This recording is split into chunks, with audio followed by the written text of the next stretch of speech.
Ada sebuah pertanyaan, apa yang membuat tujuan itu tidak tercapai? Misalnya resolusi 2026. Setiap tahun kita membuat resolusi tersebut, tapi kenapa, ada tujuan itu yang tidak tercapai? Salah satu penyebab kenapa tujuan tidak tercapai itu adalah karena adanya pola berulang. Misalnya kita punya target, eee, sebuah tim ingin memperoleh jumlah, persentase 100% untuk, anggota tim membayar iuran. Di tanggal tertentu itu sudah harus tercapai 100%. Nah, lambat laun berbulan-bulan, tujuan tersebut tidak tercapai. Pasti ada 1 atau 2 orang tidak menunaikan kewajibannya, tidak membayar iuran. Nah, sebenarnya apa sih yang membuat, menjadi kendala? Sebenarnya ini pengalaman pribadi dan alhamdulillah masalah ini tuh sudah pernah aku tangani. Ya waktu itu aku pernah menjadi seorang, bendahara, jadi aku diminta untuk mengumpulkan, dana iuran dan targetnya adalah 100% semua itu membayar, menunaikan iuran tersebut. Karena, beberapa hal yang sudah apa ya, sorry, ada beberapa masalah terkait komunikasi sehingga ini yang menjadi penyebab bahkan penghalang kenapa tujuan itu tidak tercapai. Kita kembali ke konteks, aku jadi bendahara ya. Salah satunya adalah aku menemukan bendahara-bendahara sebelumnya itu di awal bulan itu pola komunikasinya itu seperti ini, "Assalamualaikum, sudah bulan baru, ayo silakan menunaikan untuk, iurannya." Nah, tetapi ketika sudah mendekati akhir bulan, komunikasinya itu, eee, seakan-akan tidak serius. Maksudnya gini, harusnya kan kita, mencek siapa saja yang belum gitu kan, belum menunaikan. Ya sudah, kalau misalnya yang belum menunaikan iuran tersebut ada 10 orang, seharusnya fokus ke 10 orang tersebut gitu kan. Atau siapa yang berwenang yang bisa dijadikan sarana untuk tertunaikannya, iuran tersebut sehingga kita bisa mendapatkan persentase 100% di akhir bulan. Nah, ketika kita sudah mendapatkan list, 10 orang tersebut, maka komunikasinya kita ubah gitu.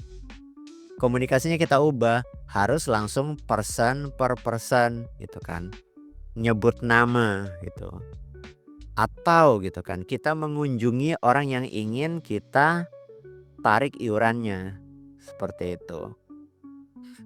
Nah, tapi nggak tahu ya mungkin, ciri khas, daerah tertentu atau mungkin mayoritas, suku Jawa itu kadang nggak enakan kalau chat hati-hati banget.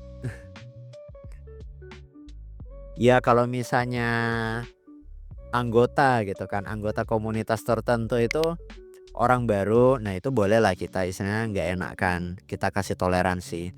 Tetapi ini adalah orang-orang yang sudah kita kenal baik, kita tahu alamat rumahnya, kita tahu, karakteristiknya gitu kan, atau misalnya yang cenderung pelupa, ya apalagi yang pelupa, ya kalau pelupa ya harus kita ingatkan, datangi.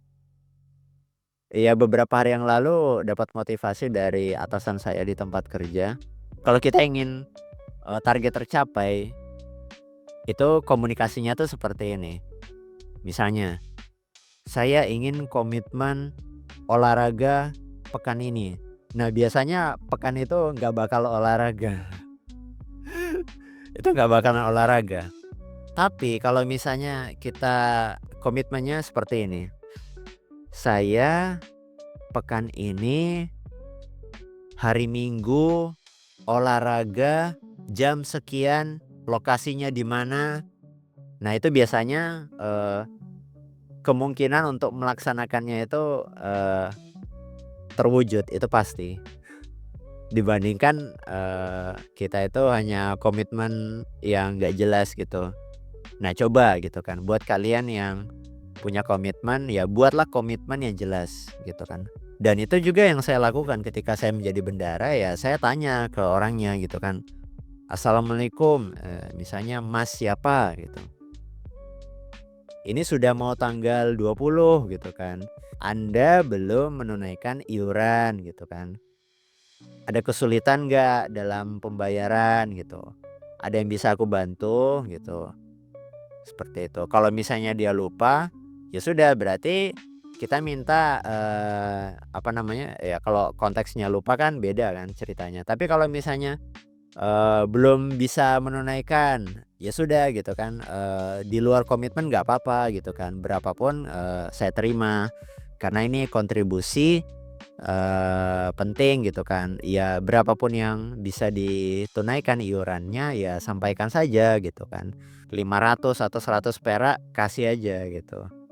Yang terpenting itu adalah harta terbaik yang kita sumbangkan gitu.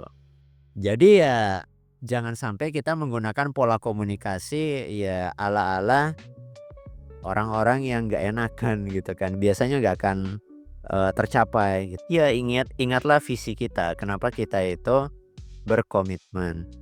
Jadi kesimpulannya adalah kalau kita ingin melakukan suatu perubahan dan ingin target kita tercapai, hindari pola berulang. Buatlah sesuatu yang berbeda. Ya pasti rasanya nggak enak, ya melakukan sesuatu yang berbeda itu pasti nggak enak dan susah gitu, emang susah.